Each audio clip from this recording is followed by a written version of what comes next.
Sejam bem-vindos aqui a mais um vídeo. Hoje vou trazer para vocês as consequências da guerra tarifária do Donald Trump contra a China e também contra o Brasil. Como veremos aqui no vídeo, os resultados não estão sendo o que ele esperava com certeza, e a agricultura dos Estados Unidos está sendo substituída pela do Brasil. This export terminal is one of the world's biggest outside China. It is being built in Brazil, just outside Sao Paulo, by the Chinese state agricultural giant COFCO. At the cost of $285 million, it could spell the loss of billions of dollars in revenue for American farmers. Here's why. Beijing has spent hundreds of billions of dollars on American agricultural products over the last decade, making China one of the top markets for American farmers. We'll be discussing trade. In 2018, Washington introduced the first tranche of tariffs on China, and Beijing retaliated with tariffs of its own. But the dip in trade was short-lived, and China's demand for American agricultural produce recovered and even boomed in the following years. But the fallout from the first trade war left Beijing looking for other suppliers. Rich in beef, raw materials and crops, Brazil has become the #1 food supplier to China, overtaking the US. Brazilian agricultural exports to China reached a record high of around $60 billion in 2023. And thanks to this port in southeastern Brazil, that relationship is set to become even more lucrative. In 2024, the port of Santos handled a record 180 million tons of cargo, of which more than half was agricultural goods, such as corn, sugar, and Brazil's key export, soybeans. Brazil's soybean exports are worth over $50 billion, and about 30% of that trade passes through Santos, mainly on its way to China. But the port can hardly keep up.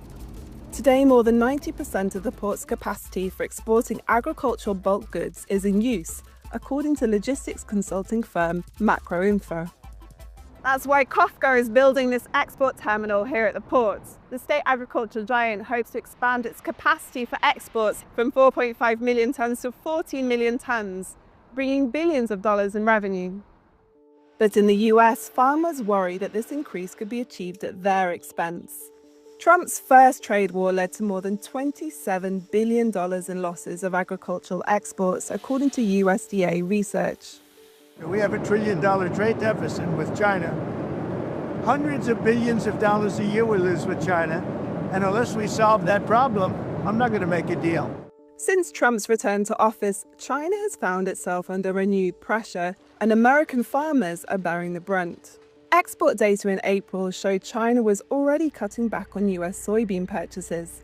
It has also reduced the amount of pork it plans to import in 2025.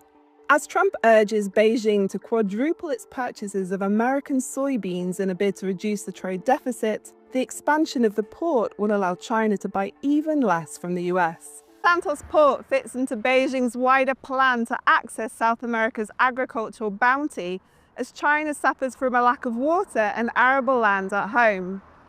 Chinese companies are laying hundreds of miles of railroad across Brazil's agricultural heartland.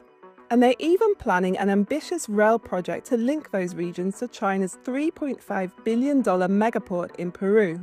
This nearly 3,000-mile-long railway could shorten export times from Brazil to Asia by up to 10 days, according to China's state media. Still in its early stages, this would be an unprecedented endeavor for the continent. For a while, it looked like Brazil would be a rare winner in Trump's trade war. It was going to export more agricultural goods to the US and to China, as both countries were locked in a bitter dispute over trade. But recently, Trump imposed a 50% tariff on many Brazilian goods.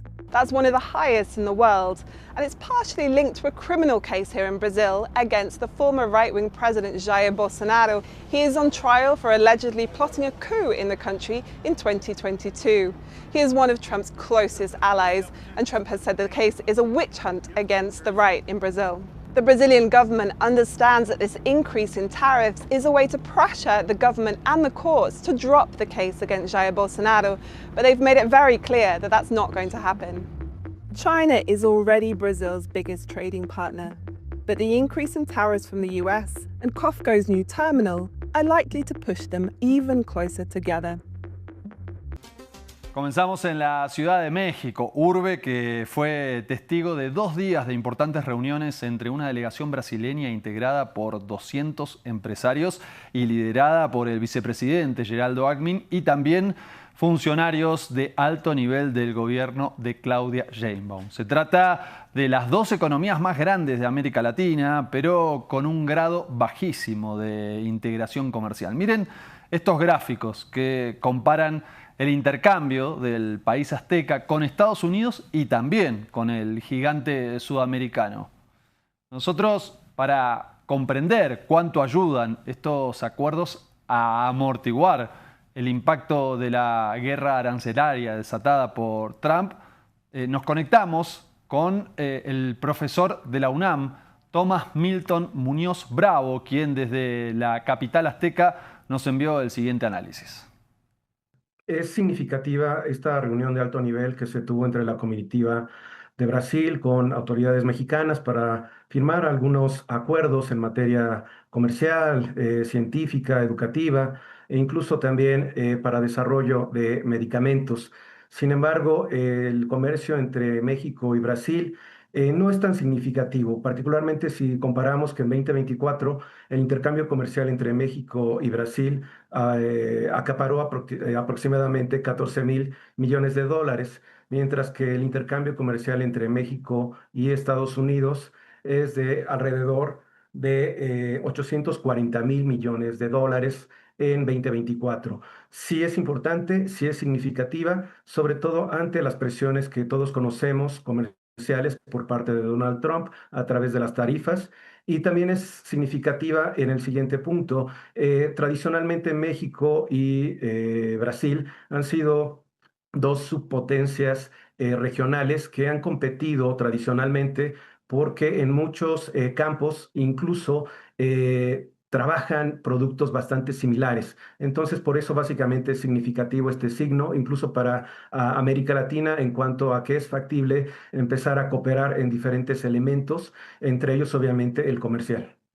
Bom, então é isso, eu vou ficando por aqui. Eu gostaria de pedir a vocês que se inscrevessem aqui no canal, deixassem também a sua opinião, o que você achou do vídeo. Também deixe o seu like e se inscreva, ok? É isso.